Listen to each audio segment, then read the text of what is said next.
John Trudell.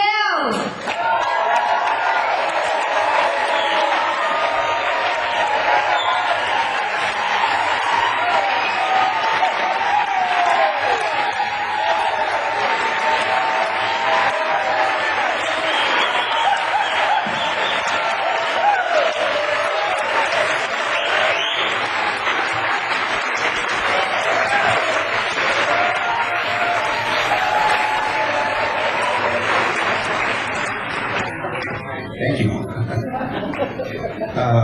Well, first of all, I'm really glad to see you here.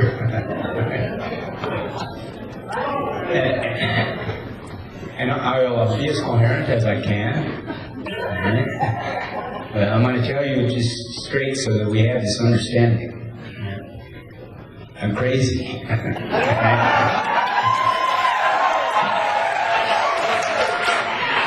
So if I say something you just don't get, right, don't hold it against me. I'm not trying to start anything.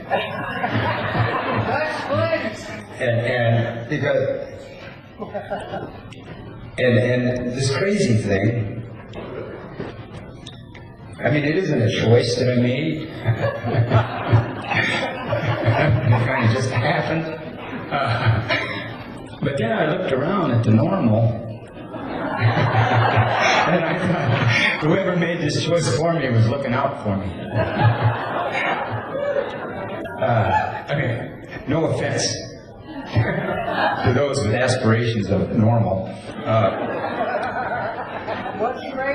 But what I noticed about normal and typical and sane, they're all afraid. And they feel powerless to deal with the realities of their life. Anyway, that's what I noticed. And I'm not sure, I know where I want to go. Because, the title of this is about intelligence as alternative energy. So I know where I want to go. I'm not sure how we're going to get there. But I'm going to just head in a direction. And it takes me a little while to find where I'm headed. So I'm going to start, I'll read some poems and then we'll see. But basically it's about intelligence as alternative energy and the reality of who we are, human beings. And I think that we need to pay more attention to that reality of being a human being. Anyway, this is called Carrying Those Rattlings. Nights and days and looking for a way, with lives turning on dreams and loves. Then dreams and loves can turn on you. But until then, it's something more to do. And then there's something to knowing just when to take serious, and then when to leave well enough alone, and in between, don't beat yourself up. As laughters smile at the thoughts of ways how craziers can get everything can get. At the times when some more crazier really is more crazier than we needed. Doing the right things at the wrong time. Doing the wrong things at the right time. Bring ways of confusing us to themselves. Right gets wary and wrong doesn't care. Maybe we could have done it all different. And again, maybe wants it this way. The reasons for doing what we keep doing are part of us needing to recognize reason. When there's no all good, there's no all bad. With guilt, sin, and blame rattling their chain, making noisy, crowded sounds in our head, blinding us to our abilities and ways to see past rattling chains and what they're all about. All things we do can be lessons we learn or can be mistakes we repeat and repeat, depending on how loud and on how close and the why we're carrying those rattlings. Should be worth remembering those chains aren't our chains.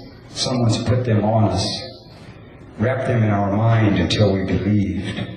After all's been said and after all's been told, how we think can make the rattling go away. I'm not into this to be the best human being. I just want to be good enough not to be bad. I don't remember seeing many or any heroes, but I saw some people who did heroic things. Anywhere else left to play is in its own duality, while breakers of masks hunt the mask fixers in the relentless of virals, virtual technologic, stalking prey in new created hunting grounds. And fragmented thoughts come tumbling down like a torrential rain's weeping of jagged tears, drowning out the sun like a dark enemy of light, with the odor of fearmongers replacing serene. On the edge of it's all we can do to hold our own, tempters and tempted splashing their promises know how desperate gets when desperate gets. It's easy enough to keep the confused confused. So doing time in a maze of deliberately brokens appears to be a riddler's riddles need solving, and I'm nothing more than another puzzled part, looking to find the right place to fit without crying.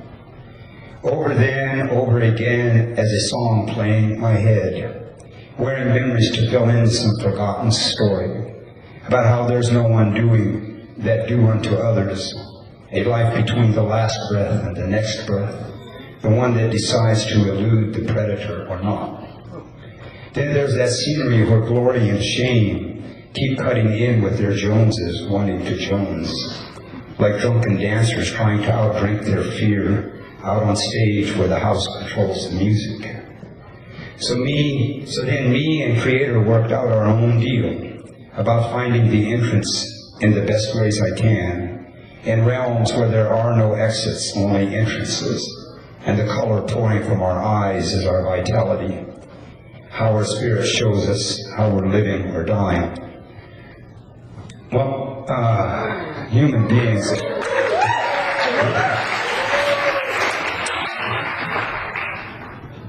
So sometimes off in my crazy, I feel like I'm in a dimensional reality where we don't know who we are. We don't recognize ourselves.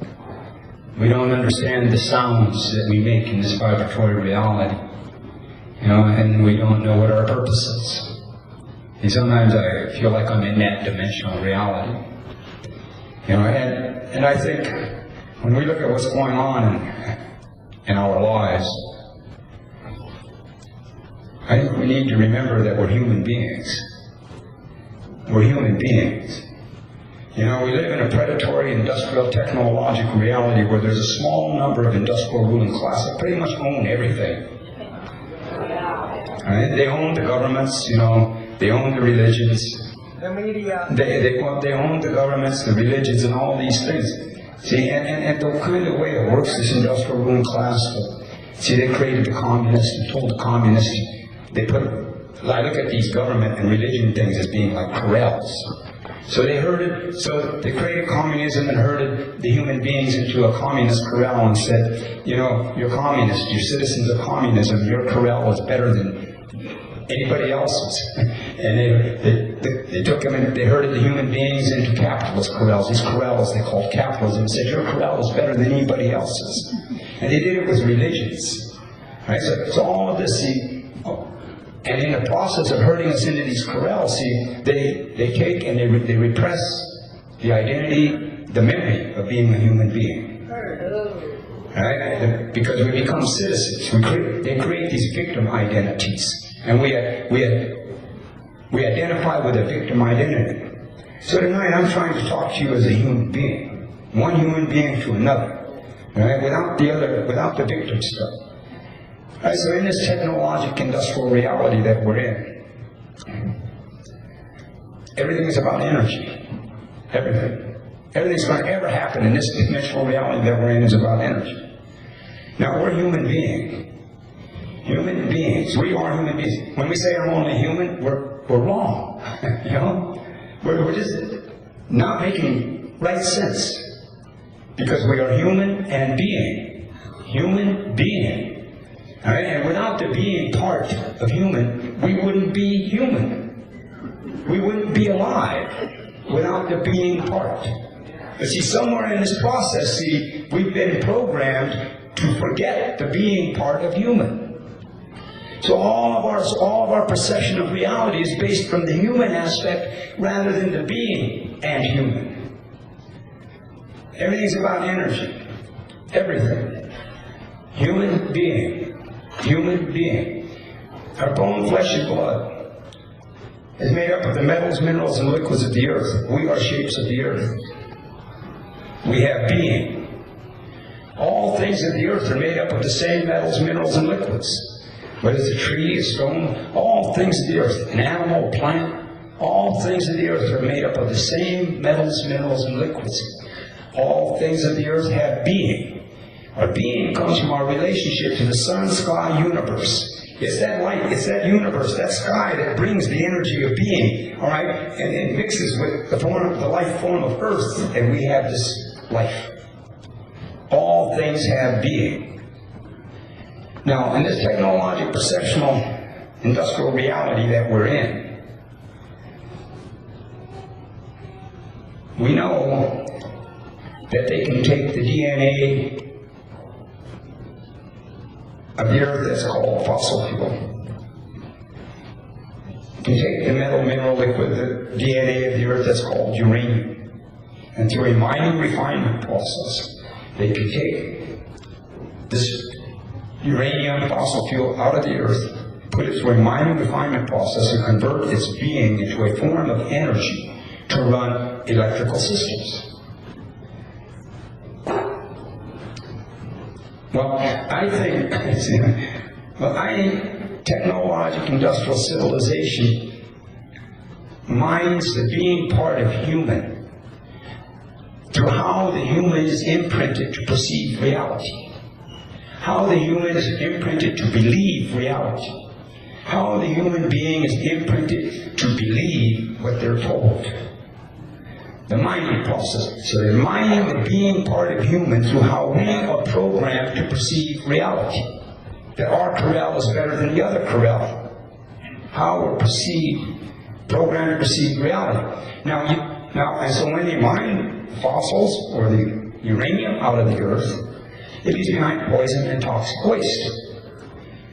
Well, when they mine the being part of human, that leaves behind poison and toxic waste, and that poison and toxic waste, these are the fears, doubts, and insecurities that become a part of our perception of self. And therefore, they form how we perceive reality.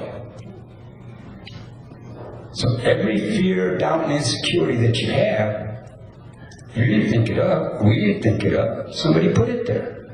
Somebody told us something, somebody imprinted us with it, and we believed it. And we believed it.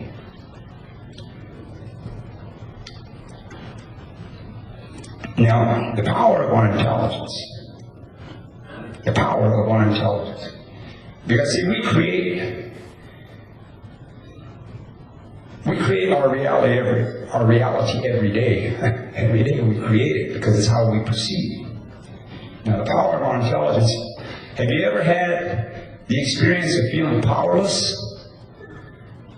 And while you're feeling powerless, how bad can you make yourself feel?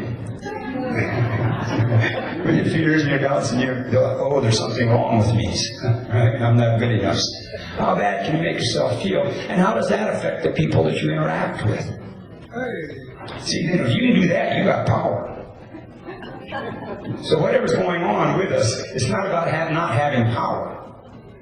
It's about not understanding power. It's about chaotic use of our incoherent use of our power, but we have power. Now imagine if that power, the power we have to affect others through our negativity and our self-doubts, now imagine if that energy, that power was used clearly and coherently. See what kind of effect that could have. So, anyway, you've got no time for wishing and regretting. You already passed any good that'll do. And waiting for better times is too slow. And time needs to move on is anxious. Time on his hands or time on his mind is a lot more time than he wants. He already tried using time to escape, or maybe it's time uses him to escape. Anyway, it all ends up the same or not.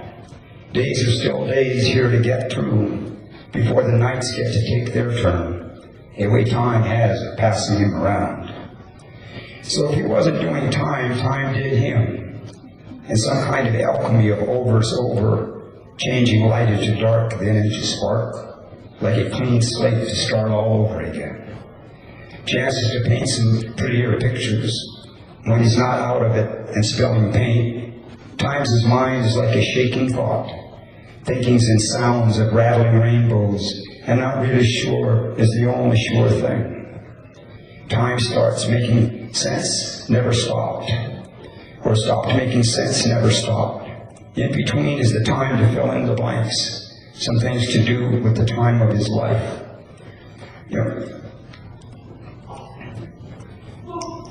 Because everything is about energy. And energy flows. When we think, we project electromagnetic thought.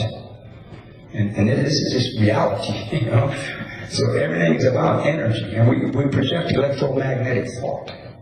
Now, part of this mining process that happens is to take the human being and stop the human being from thinking, to replace thinking with believing. Get the human being to believe that believing is thinking. Okay? But not to think. Not to think. All right? Now, reality here. All right? Because energy, we project electromagnetic thought. Energy flows.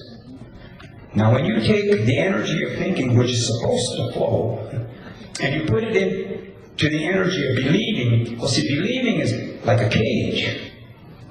It's got its biases. It's got its prejudices. It's got its limitations. It's got its closed-mindedness. Believing, so when you take the energy of thinking, and you imprint and program the human beings to not think but to believe instead, see, then this energy that's supposed to be flowing out into reality and helping to create, because our creative intelligence is so powerful. But anyway, so it's taken and put into this cage of believing. See, then, so the energy's got nowhere to go. But it's energy, it has to do something, so it stresses and it builds inside. And because it's not really thinking energy, it's believing energy, it increases the fears, the doubts, and the stresses that become a part of the human being's life. And then the human being does not see clearly or coherently, does not think clearly or coherently. The human being now starts to make emotional decisions rather than thought out, clear, coherent decisions. So there's a difference in thinking and believing. Either we believe or we think, but we can't do both. Right? We can't do both. And there's danger about believing, so we need to be careful about how we use that concept, that word believe. Need to be very careful with it. Because remember, every fear, doubt, insecurity, every self-dislike, every self-hatred, every self-cloud that we have about ourselves, somebody told it to us, somebody imprinted there, and we believed it. But I guarantee you, not a one of us thought it up on our own. We're not that normal.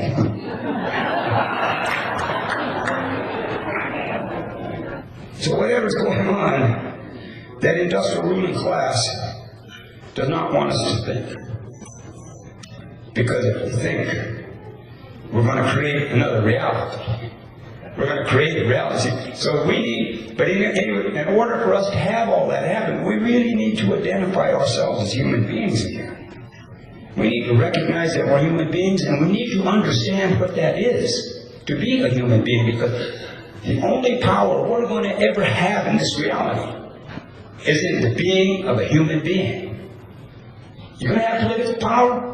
You can tell yourself, we can tell ourselves, you can tell yourself that lie all you want, but do you feel politically powerful? You're going to have economic power? Do you feel economically powerful?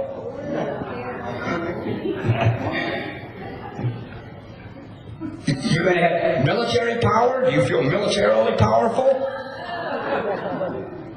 But see, part of the sleight of mind trickery, see, we've been imprinted to believe that external things are power. See, so if we believe accumulation of money is going to make us powerful, or accumulation of political votes is going to make us powerful, or accumulation of military access is going to make us powerful, see, then we'll never recognize the reality of ourselves in relationship to power.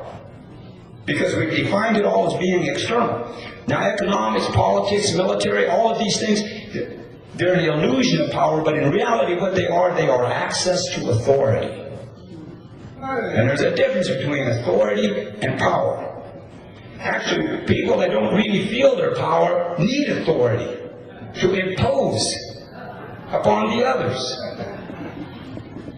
But we've been imprinted to believe that that's where the power is. As a human, and maybe as a citizen, and what I call victim identities, all right? We're human beings. And ancestrally, encoded in our DNA, because every one of us is descendant of a tribe. I don't care where we come from on this planet. At some point, we come from tribal origins. And in that tribal origin, in that genetic memory, we were all human beings. That's how we identified ourselves. And then as technological civilization started to emerge and come out of the mist, all right, then we started to get these other nationalistic identities. We started to get these other own property identities. I call victim identities. In reality, we're a human being. That's our primary identity. If we're here, our primary identity is as a human being. Secondary identity is gender, race. Primary identity, human being. But all of these other identities, gender, race, all of these things have been turned into victim identities. Women relate to their identity as a victim identity. Men relate to their identity as a victim identity. And this is reality. You know, we may hide it behind these varying prides and masks and disguises that we don't even fool ourselves with. But we relate to life from a victim identity. We have been imprinted to become afraid to think. I mean, in the land of freedom, I hear the word freedom used so much. And I want to know, why did they add dumb to it?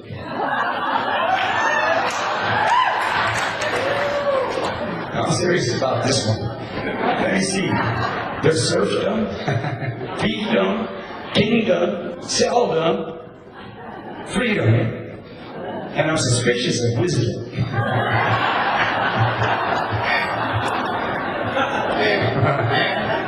I'm getting old and paranoid because I did too many things. So, the paranoid, I've got to be my curse. Or my blessing. I can't remember. I'm supposed to handle that one. Now I understand being free. I understand being wise. But freedom throws me. I mean, let's see here. The land of freedom. You got to pay to be born. You got to pay to die. And you got to have money to spend the whole time in between. Reality here. Coherent reality. So where's the freedom? Where is the freedom? How many, because if we're talking about something starts to need making sense here. Something needs to start making sense here. I trust as human beings, if we recognize that we're human beings and we respect our creative intelligence, we can make sense. But something needs to start making sense. Something needs to start making sense. It's like, how many people in this room are worried about how they're going to survive economically? No, serious reality. How many people are concerned about that? How many, and yet still believe in a political system that put them in this position. And I'm not trying to start nothing. Except people think. To think. I don't know, because something that I don't understand sometimes is, how can I show respect to a creator? However one looks at the creator, how can I show respect to the creator if I don't respect my intelligence?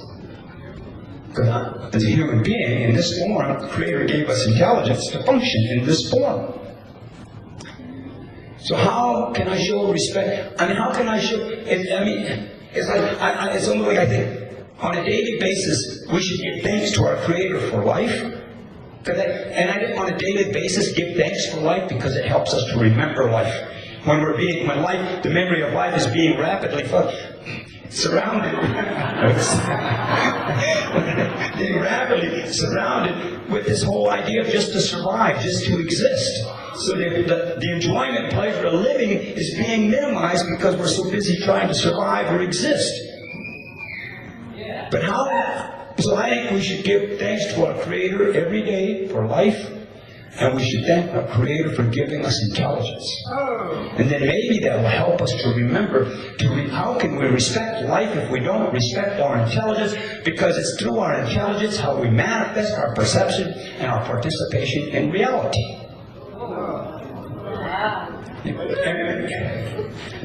And another one here, this is like hope. So you gotta they're gonna start writing that out, hope and changing and believing and stuff again, you know.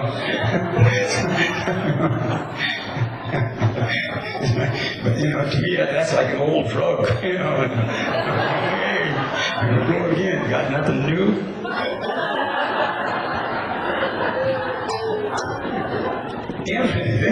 Hope. It's third grade or ninth grade or so. I was in school, right? And they told us the story about Pandora's box.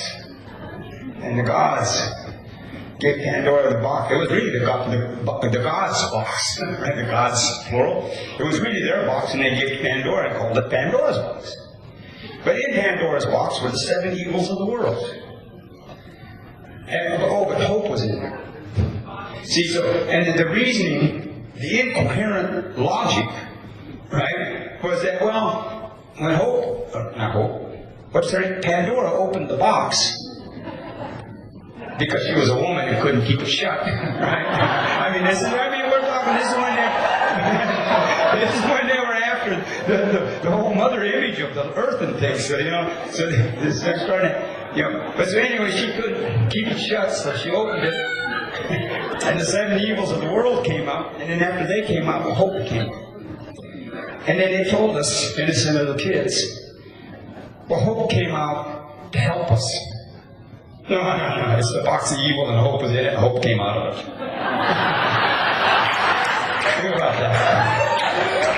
It doesn't say the box of evil and hope. There was the box of evil and hope came out of it. And here's where the trickery of hope. Everything's about energy. See, and if you pray, you're activating the energy. If you hope, you're just kind of sitting around waiting for it to be delivered. What I'm saying about the sounds that we make, we're in a vibratory reality. All right, and the thoughts that we think, the electromagnetic thoughts that we think, are connected to if they're connected to our feelings through thinking, or they're connected to our emotions through believing. But anyway, the sounds that we make, all right, when we project those out into reality, the thoughts that we're making, the sounds that we make need to synchronize with the thought, energetically speaking. So they have created a language, a trick language, where we contradict. Am I making sense? You're crazier than I am. There ain't going to be just me they're coming after then, all right?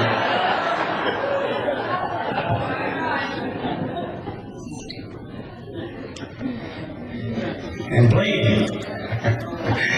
This is the other one. Guilt, sin, and blame. Give me a break. The way they have guilt, sin, and blame structures is like there's a spiritual perception of reality and a religious perception of reality. Spiritual perception of reality is based upon responsibility. We are responsible for our energetic being participation in reality. Under the religious perception of reality, we committed a crime, a moral crime for being born. Okay. If that was a crime, wait till you see what I got in mind. That one is an accident. Wait till I can think.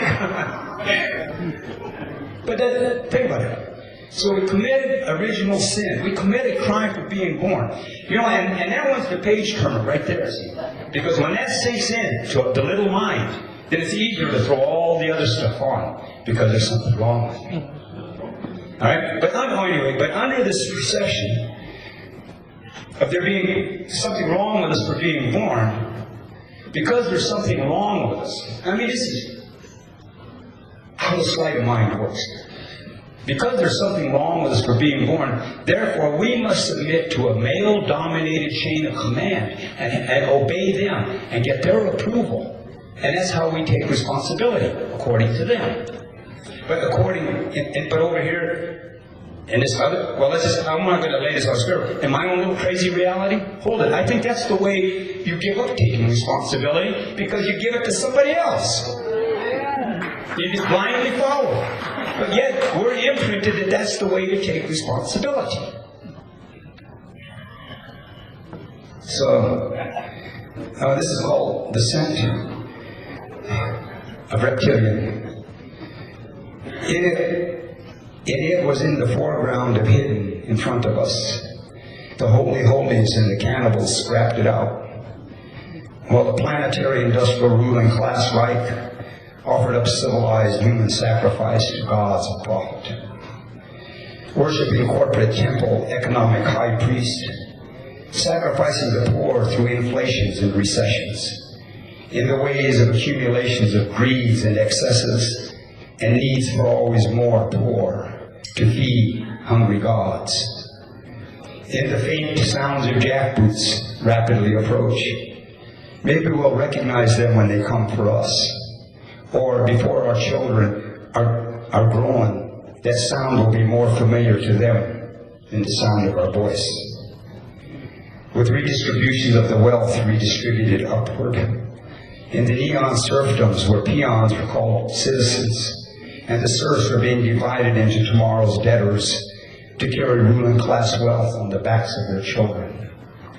While the predator classes try hiding the scent of reptilian and the neon and promises of all the promises we can want. But if we listen closely, we can hear the scent of reptilian leaking out of their religions, economics, politics, and mouth. As the industrial Reich paints its 1,000-year nightmares, industrial military complexes manufacture mass individuality.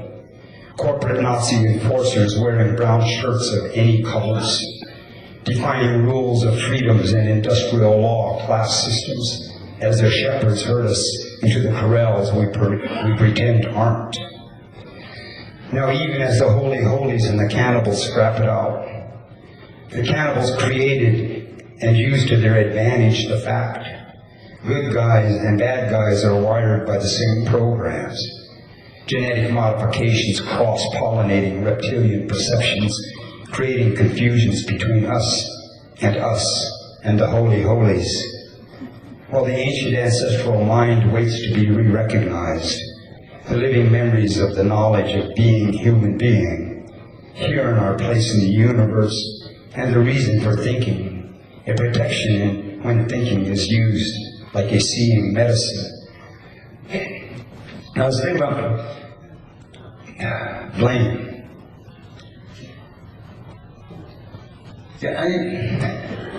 To blame is useless, and I question about blame, because I think it gives us a way out. You know?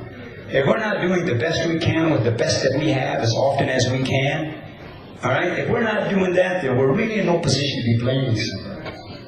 I mean, that's just my opinion. Right?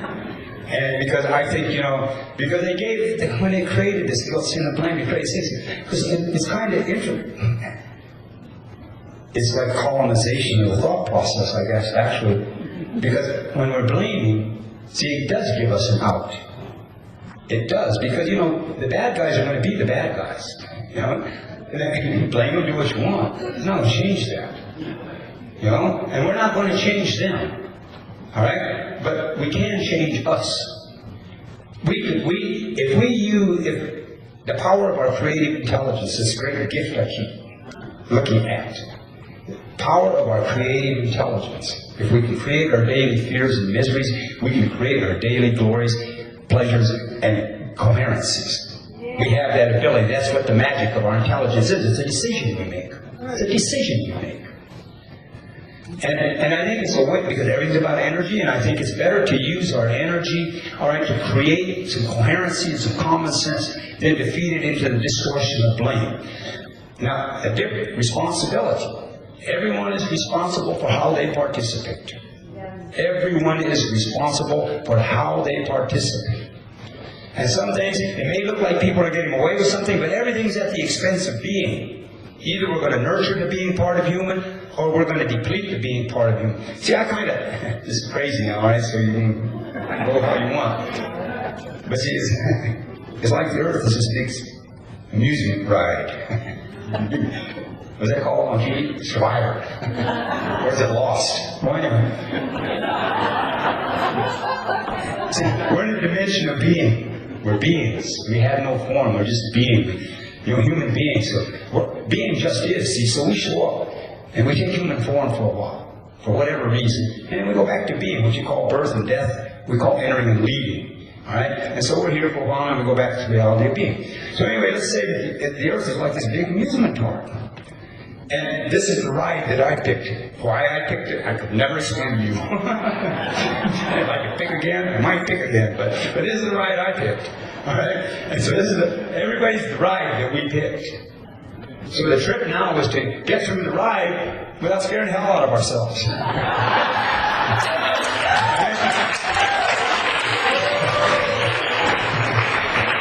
Or puking on the person in front of you in the ride.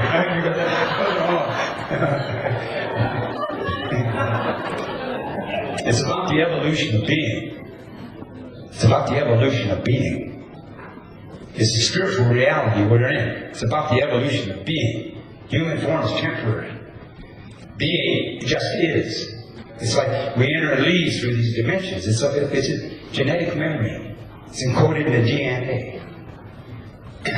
And during those sometimes when it's harder to remember reasons to laugh than it is to remember reasons to cry, it has to do with how remember remembers. The realms of memories and pick and choose. The conditionings of pain leave deeper imprints. Repressing laughter in a competition of pick-me. Stars in the night dimming bright, racing the sun. With memories of good and bad lined up in line, who do we pick out first and most in the lined up? Reliving some shadow parts of the past all overs, as good memories and reasons to laugh wonder. Who and what turned the past into the diseased, feelings transmuted into ambushes of hysterical, feeding our natural fires into emotional fevers, high-octane combustion for erupting internals. And at the core of blaming is blaming ourselves. In the mining by trauma with distorting perceptions, the wrong to become the wrong, and that's their worth, turning the images of self into fragments of who we are. Good things that happened and reasons to laugh wait, wanting their fair turn to bring the balance they bring. Feeling like wallflowers in the dance hall of memories, with too many singers singing too many sad songs, like a desperate drought in a desert, using tears for rain.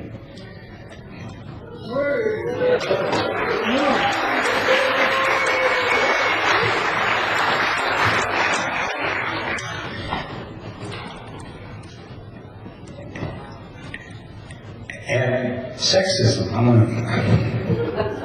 sexism exists when they needed to attack the earth. Because everyone in our genetic collective memory, ancestral tribal memory, we all looked at the earth as our mother. And then when this male thing came, wherever it came from, it started emerging with the evolving technological perceptual reality. All right? And it looked at it started imprinting to human beings that the earth was not spiritual, the earth was the property of a religious entity. And then the religious entity spotted out amongst themselves. It came down to three. There's God and Allah and the other one. What's his name? Well, anyway. Anyway, you can pick your own third. Right? Anyway, it came down to the three. But in order for them to subdue, because see, we all looked at the earth as being our mother, related to her, and we look related to the women as the feminine manifestation of the earth, the physical form of the earth, the life bringers and sustainers.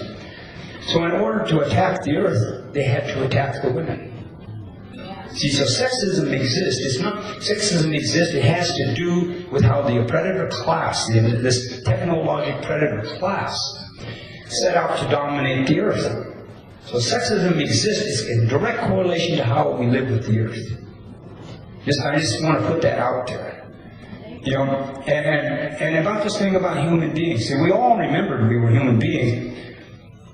See, now for us, the native people of this land base, I mean, we had the full memory as late as 1492.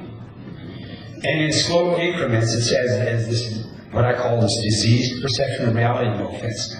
But this diseased perception of reality started spreading across the land. See, then our memory of being a human being started becoming fragmented. Now let's look at what I call the diseased perception of reality, because it is a diseased perception of reality. No, this isn't about race or anything. This is about a diseased perception of reality. And like any disease, it crosses racial boundaries. It crosses class. It crosses gender. It's a diseased perception of reality. But it's an imprinted diseased perception of reality. Now, so let's look at the descendants of the tribes of Europe. So because what we have in common is something, I think, that in this society, in this country, see, everybody focuses on their differences. So everything, all these battles, we're being manipulated emotionally to be at each other's throats psychologically and demonizing one another, all right, because we can't agree. We're being manipulated to do that. And you watch, it's going to escalate. It's going to get much, much, much, much more, all right, because there's a redistribution of the wealth taking place right now, and a new form, a new neon fiefdom being created. The Dark Ages are coming back, man, but they got light with neon, you know. But all this kind of stuff is going on. But anyway, the descendants of the tribes of Europe, by 1100 AD, the descendants of the tribes of Europe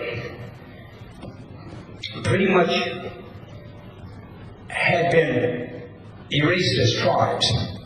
By 1100 AD, the varying civilizations that came through had now pretty much put it down to the descendants of the tribes of Europe were now owned by the king and the church and the landlords. The royalty, the church, and the landlords. And they were property. By 1100 AD, they were property. If you weren't royalty, church, or landlord, you were property. And you were owned just like any other thing, a tree, a goat, anything. You were property. But these descendants of the tribes of Europe in 1100 AD still prayed to spirits. They prayed to the earth. They call them druids or whatever, but they prayed to the spiritual reality. And in the church, remember, this is about mind and energy, man, I'm telling you. So the church created the Inquisition, because the king and the landlords already owned the physical human beings. So the church went after the being part. So they created the Inquisition. And the Inquisition, basically, you look it up. I mean, this stuff happened. I didn't make it up. I know that, right? But the Inquisition was basically when the church made the decision, because all these people were praying to spirits. They were praying to their natural ancestral way. So the church made the decision to have this Inquisition, and the Inquisition basically was to wage a war to possess the souls of the godless heathens. To possess the souls of the godless heathens. You want to see, this is about altering perceptual reality. I mean, this is a blatant. All right? So they set about doing this. And basically the deal was, if you disagreed with the church, you were guilty of heresy. And all it took was somebody to accuse you. And then, once you're accused of heresy, then you have to be tried. And as a part of the trying, you have to be tortured. It's a ritual. Okay? And they created these fantastic, incredible devices of torture. I mean, we're talking about some Ukrainian, no, I'm not trying to offend anybody, but this stuff happened, man. You know?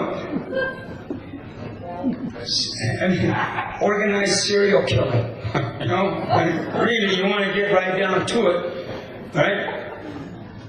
They killed thousands of people, like 400.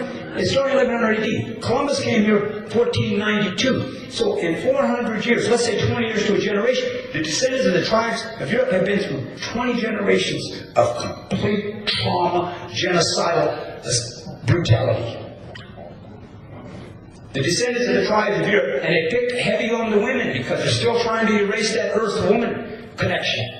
This is why the rich, this is why they went head hard on the women, because they were still attempting to erase that connection. So anyway, the church was there to possess the souls of the godless heathens. So the godless heathens, descendants of the tribes of Europe, in order to survive, they had to come to love what they feared. And what they feared was there to possess them. And see, and from that day on, they've never untangled love, fear, and possession. How many of you experience love without fear and possession? You don't have to answer, that's me. You know? So they altered this stuff. Love. And love is an interesting word because it's a religious word. The people that came to destroy us, love. Well, I don't know about love. Right? Because God loves you. Yeah? Yeah. And tell him. Yeah, I'm going out there too far already. Tell him. But these things got interwoven. See, they distort our clarity. They create confusion. I mean, seriously, how many people know love without fear and possession? Seriously, how many people use the word, well, I love this, I love Slurpees.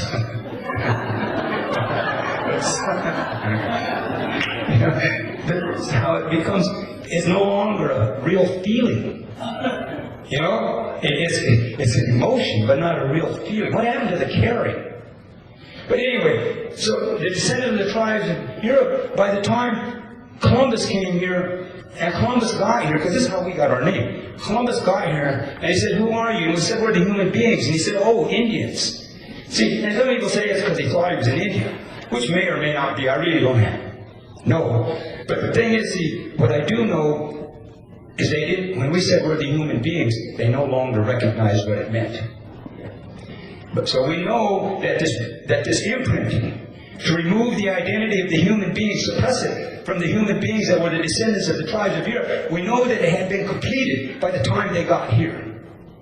Because when we said we're human beings, they didn't get it. And they came and they behaved the same way they had been treated. The genocidal policies and behaviors that happened to the native people here was a reenactment of what they knew, because it had been happening to them for 400 years. Is this it? Right?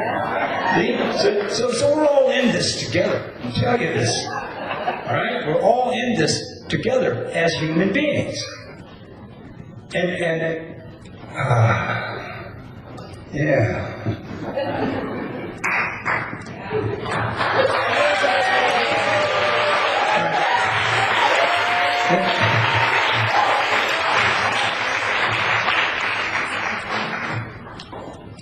This is called Without the Thorns.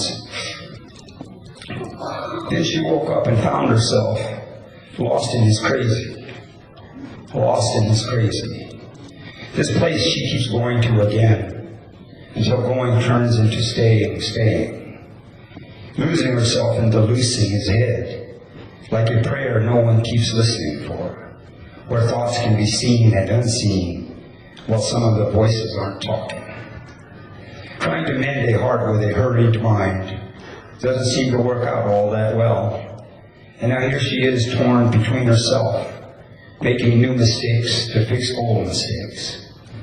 Starting out swept in magnetic attractions, beguiled by love and fantasies of love, sees what it wants, how it wants, when hungrier is in the eyes of the beholder. Dazed emotions can run away with feelings when rubbed raw on what the hell happened, leaving behind who they started out to be, catching up to other parts of themselves. She sees herself in the mirrors they broke, reflecting her into many fragments of shining. Today's stories are yesterday's tomorrows. Maybe she's trying to find her happy ending, pretending it's his crazy she got herself lost in. Collages of memories and images of shadowing, thoughts on the run, running into themselves, tripping over the hidden closets of hiddens, decorated with ribbons of don't look in there. Girl-child dreams of rainbows and glow, that had to be put away to protect the bright. When dark didn't play fair and cheated the light, learning a woman has to protect her heart, she feels like she's a rose without the thorns.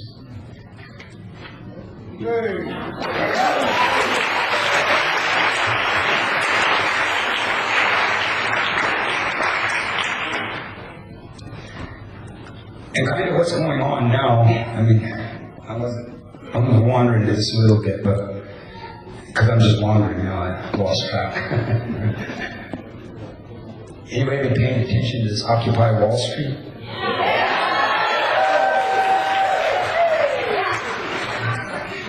Okay. See, I have how I made it through reality. I divided into all these me's. No, I'm not schizophrenic. I just got a lot of me's. But we worked it out. Well, I'm just realistic about it. You do too, and I know you do, but you're just in denial about it because some of them you're ashamed of, and some of them are. Excuse me. That wasn't me that said that.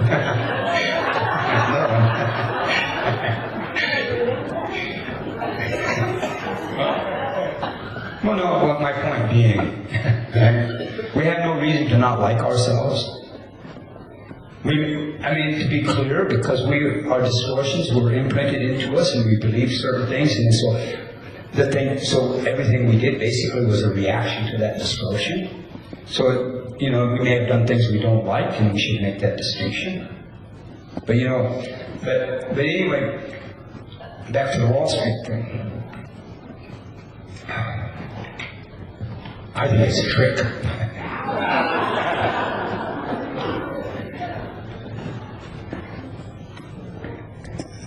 I just think it's a trick. Something isn't right. All right? And I'm just put this out there. Because I told you, I'm crazy, man, so, we'll just let it go with some of that, right? But it's like, I'm thinking about this, let me see. It started in Tunisia, and then the Egyptians did it, and now 6-7 months later, the Americans are doing it. I got a feeling they prepared for the Americans. I just have a feeling they prepared for the Americans. I think they started preparing in 2001. I think they started preparing with the Patriot Act. Right? I think they started preparing a long time. And I think right now people should, and I'm not saying that people shouldn't express, but I think that people should be realistic about the expression that they make. Obviously, these issues have to be addressed, and they do. But I think the Americans are a little naive in trusting the police state that has emerged around them. Right? And I do think that. I think what they're doing now with all these protests, they're making a list for the FEMA camps. Right? They got all them camps, everybody knows about it. But I'm not going to go off into this too far because I don't want people to think I'm paranoid and stuff. But I'm saying things to think about. Because go back to this freedom thing. And people of my generation, my age, let's be real. Let's be real. All right? Let's be real. When I went to school and was in the 5th grade, 4th grade, they told me, the communists, that they spied on you, they had police state, you didn't have any secrets, your neighbors spied on you, they could come and arrest you whenever they wanted to, or they could do any damn thing they wanted to you, and therefore they were bad. And now I'm being told, hey, we can do it. and we're supposed to support it. People my age know what I'm talking about. But you heard it the same way I heard it. And now we're being asked to condone that behavior. It's those little things. And I'm not saying, and I think we should express, we need to generate the energy, we need to make ourselves known, but think things out before we go. I think there's something just amiss. If it's nothing more than they've had since February to prepare. Like they didn't think it was going to happen here? You think Occupy Wall Street is a surprise? Oh gee, they're doing it to us. I don't think so. I think it's been anticipated. Because, and the reason I'm saying this, because I just want people to think, I'm not asking, if I don't make sense, I don't make sense. And I'm not asking you to change your thinking if I don't make sense. But let's face a certain basic reality here. There's been a tremendous redistribution of the wealth. Right? And now there's a whole new class of poor. And now there's going to be another redistribution. Right? You watch. There's more bad economy coming. And this is going to create more frustrated people. And then there's going to be provocation, and then they're going to justify being able to come and deal with people. This is anticipated, I'm telling you. So we need to do what we need to do, but I'm saying what I really think is I think we really need to apply some clear, coherent thinking into how we're going to address this situation. To me, I'm not fighting the bad guys anymore. I'm not. I'm going to help the good guys. All right? The best of my ability. Because I think there are two different perceptions of reality. Right? I think there are two different perceptions of reality. And I think we need to think. Because I'm going to start wanting all this, but I'm bringing this up just because I want us to think about cooperation and non-cooperation. We need to think in terms of non-cooperation, finding ways to not cooperate. See, we've been imprinted civil disobedience, violent or non-violent. We've been imprinted civil disobedience. We've been imprinted protest. We've been imprinted to non-violently civil disobedience is acceptable. Violent civil disobedience isn't acceptable, but to protest is acceptable. We've been imprinted with certain of these things. But you know what I find the common thread in every one of these things? Every one of these things is based upon us cooperating with them. If you have violent civil disobedience, you're cooperating with them because they get to come and play war games. They get to refine their system. Oh, and you buy magic markers to make your signs. And little bottles of water to march in the parade. Bus tickets and plane tickets and all this stuff. Alright? Cooperation with them. And if we do it with permits in a respectable way, cooperation with them. We need to think in terms of how do we change the energy dynamic. Alright, and we need to create, instead of beating ourselves up about how bad and terrible we are and what's wrong with us, we need to be putting some clear, coherent thought into something that makes sense. And we will create that. We will create it if we will head in that direction with our intelligence, on our individual, personal lives, and on our collective lives. Alright, because see, to just blame them, all right, we're going to hand over, our children to be their slaves, their death slaves.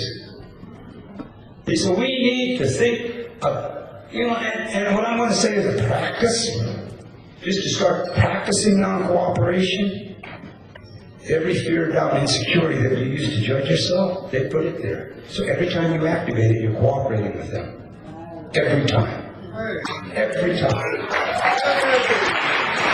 Every time you take pride and you replace humility with pride, we're cooperating with them. Every time we let our ego get in the way, we're cooperating with them. Every time we make a reactionary decision, we're cooperating with them. Every time we make these emotional decisions, it's like feelings and emotions. Feeling is how the being communicates with the human. All right? Emotions basically are what feelings turn into once they've been repressed. Do you ever have an emotional outburst on someone, and you go back later and say, well, I wish I had said this. I wish I had said that. Yeah. Because everything's about energy and how we use our energy. It has some say. See, and what I'm saying about this Occupy thing, you know, I understand that we need to generate some energy, but I'm saying maybe some energy of coherency, because what I see on the Occupy thing happening right now, it's like a fad that's catching on. All right? And people are emotionally reacting without really thinking things out. All right? And this is what happened in the 60s. Whatever you stood on in the 60s, the people, we wanted change. We were young. We wanted a better America. We wanted a better reality. We were idealistic. So our motives were good. Our intentions were good. But our life experience was lacking. So we went out there and we made we were smart. And we made all these smart emotional decisions. But here we are, whatever we were up against wanting to change is more dangerous now than it was then. So what's missing?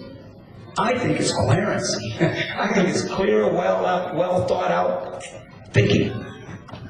To use that creative intelligence to create a solution, to create a way through it. You know, and I think it's a decision we make. You know, whoever we are in this room, whatever we do to make a living or we do for enjoyment, we made a decision. It's like, I want to. Made a decision for your career, profession. See, well, this is the way I'm going to go to make a living. So you made a decision. And then once you made the decision to do that, you did what was necessary to learn what was necessary in order to do that, to make that living. Or if it's a sport or a hobby or something you enjoy. You made the decision, you're going to learn that, and then you made the decision. Then you applied and focused your intelligence to fulfilling that decision. Well, I'm saying it's time to make a decision to respect our intelligence and use our creative intelligence clearly and coherently to help create a way through all of this. It's time to make a decision. It's time to make a decision. And whatever you think about the politics, I mean, I'm a non-voter, and I don't like it when voters blame me for the problem. I'll tell you that straight up right now, so we don't have any misunderstandings. You played with them, and you justified them, you know, and I'm a member of the largest political party in America, the non-voters. Now, I think it's time that the voters listen to the non-voters and figure out why we aren't doing it. I'm serious. And here's about voters, because the elections are coming up. I'm going to say this about voters. See, the voters get on my case because I don't vote, and they try to put the blame on me, and I don't think I'm going to wear that jacket ever. I'm not going to let them put it on me. But let's look at voters now. And no offense to anyone, right? But look at voters. I think the voters in this country are irresponsible because they settle for promises. They settle for what they want to hear. They have no expectation. They don't say to the candidates, we want to see the plan. We want to know how you're going to make it better. We want you to tell us and explain to us. No, they go and tell us what we want to hear. Well, I'm going to vote for the lesser of two evils. Well, why vote for evil at all? Right? We're talking about responsibility. We need to take responsibility for our participation. You know, democracy. I have my... As a Native person, after being exterminated by democracy, I have issues with democracy. I don't really trust it. Okay.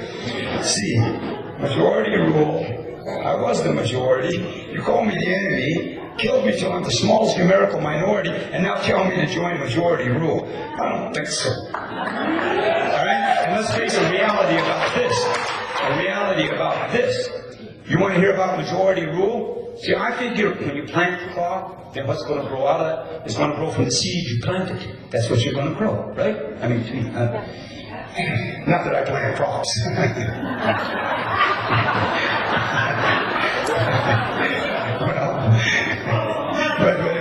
well, you know how it is.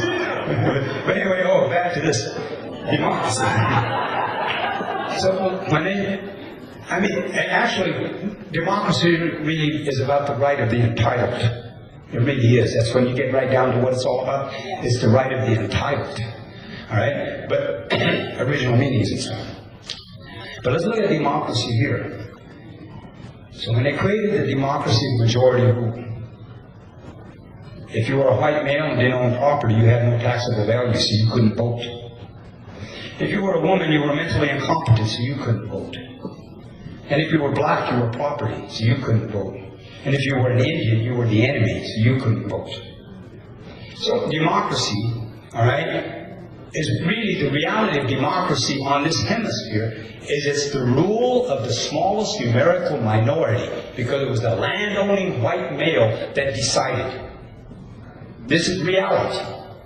See, and they're throwing out a lot of illusions. See, they needed the white people to tame the West, to own the blacks and tame the West. So they let them, they started easing it up and letting the men vote. And then after 100 or a zillion years, the women got to vote, right? And then after another X amount of years, the blacks got to vote. And after another X amount of years, they made Indian citizens so we could vote. But it was always built around a numerical minority. It was the land-owning class.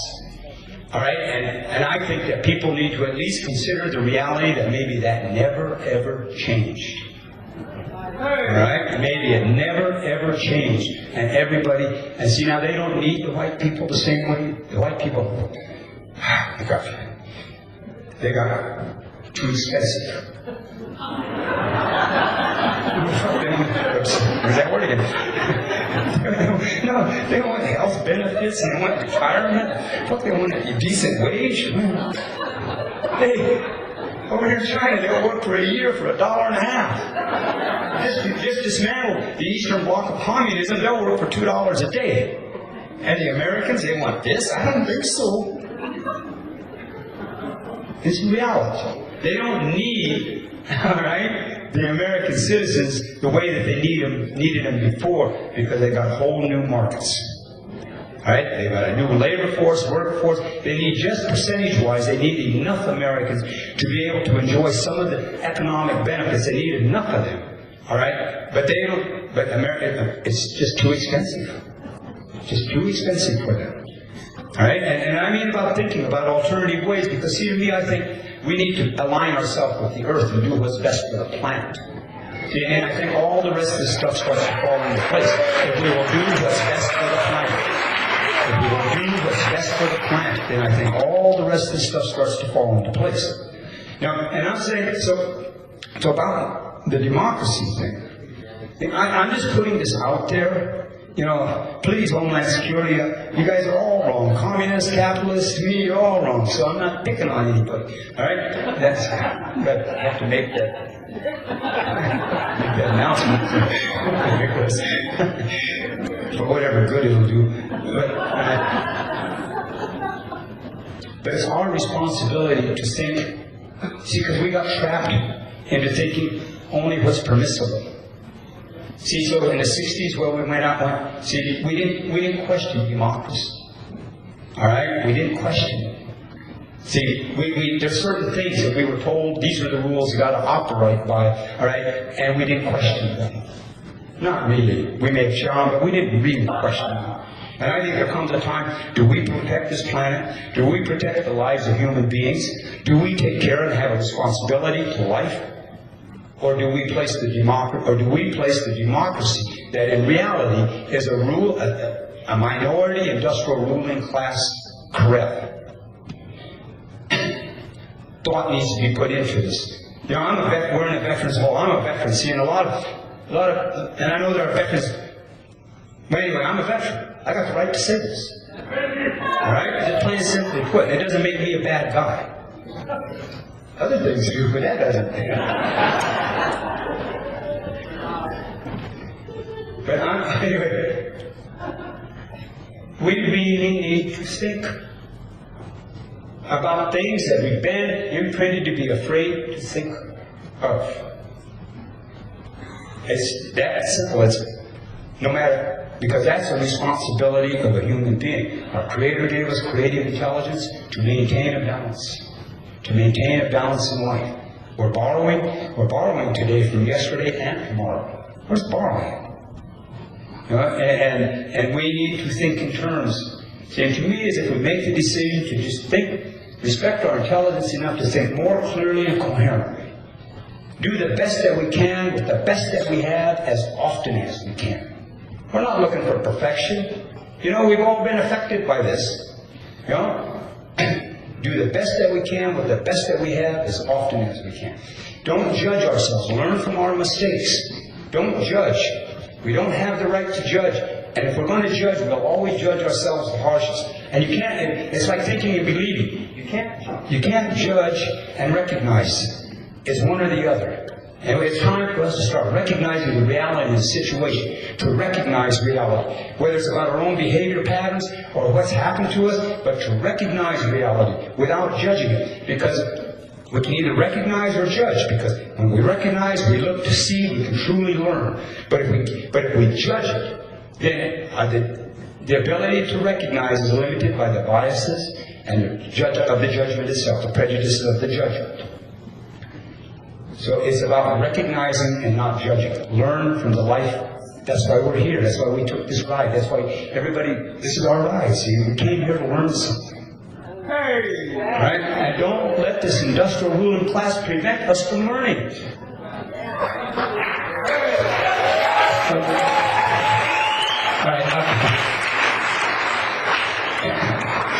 I'm going to close with a poem if I can find it.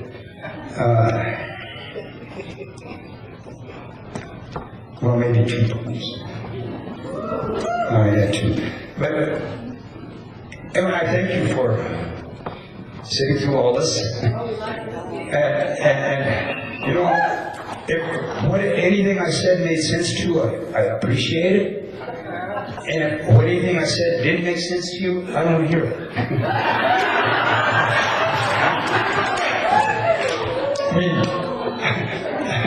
I respect it. I don't want to hear it.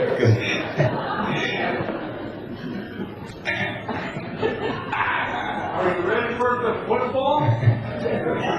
Football. Oh yeah, Hank Williams Jr. Well, yeah, he did, you know. And it doesn't affect my reality at all. He compared Obama to Hitler. Well, I think Obama's a Manchurian. Right? They're not, you know what I mean? I think he's a Manchurian. And a Manchurian, see, because a Manchurian, he just sent out their program to do something. And I don't think he even knows how he's been programmed. He's out there doing it, right? And Obama, here's what I mean about be careful about elections and understand who you're voting for. They knew they were going to catch crap from George Bush. They knew after the plundering by the Republicans, they needed to create the illusion of change. So what better illusion of change than to put a black-looking man in the White House? That'll get them. Don't go for that. Right? Throw out that magic hope and believe stuff and put this black guy in there. All right, and then let him take the crap. All right, and then he went right along with him. He did everything that Bush did. All right, and more. See, so this is what I'm saying. It's the illusion. See, it's like. Well, anyway, so see, I knew it was fake because Obama's not really a black man. I mean, nothing racial. Well, maybe racial, but not racist. But I've seen black men. He.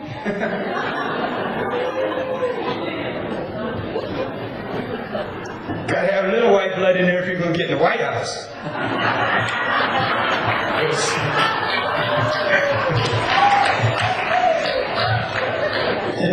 Okay, now, don't distract me because I'm trying to shut this down. All right. So this is called For a Day. He promised to do much better. He did it every day for a day until he saw just how much do much better is going to take. As it comes to whatever it takes, he already hasn't got enough. He ran out of credit on his way, looking for the get enough store. A facing of longer time solutions with a short attention span, or misfirings of other short circuits, unchanging in the unchanging. Resorting to moving things around, just going through the motions, is more of like another denial that he keeps right on denying. He can run real fast, even faster. The way the past closes in, regrets breathing down his neck in too close for comforts. Days drift away like leaves falling, with no idea of where or when or how they'll land, when it's up to the wind and how the wind feels at the time. And this is, anyway, I thank you for, and I think there's going to be something in our little Q&A, right? Okay. This is called Been Given. Been Given. Enjoy your day. Create a way. Sunshine and rain go together, while come and gone play tag with yesterday and tomorrow. And only forever lasts forever. Forever is here in this moment. What we do with it is up to us, in what we think of ourselves. We can carry our light lighter, or we can carry our light heavier. We can smile and or we can cry. We decide which feelings to use. We are how feeling better feels, or what feeling worse can feel. How low down can get needs our cooperation to play. While our birthright of resilience gives us the creativity we need to create positives to stay even with negatives that keep adding. Fuel to the fire, energies to burn, can be used to lighten the darker. See clear, we are our own torches. Everything that's good is still good, and we've been given the gift of life. Thank you.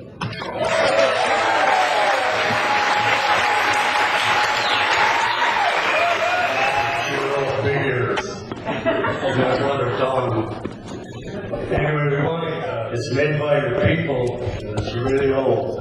It's from the early 1900s. And it's, you have to take it out there to look at it. I kind of threw this together. You can see I'm not a leather man. I just feel the software out there.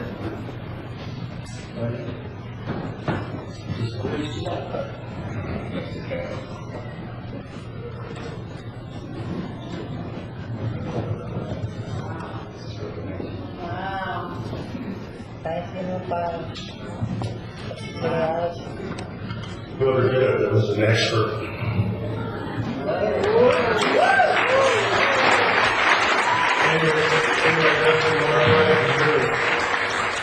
We want to thank you for coming here, and I want to thank you for what you did for all the indigenous people all over the world. Thank you.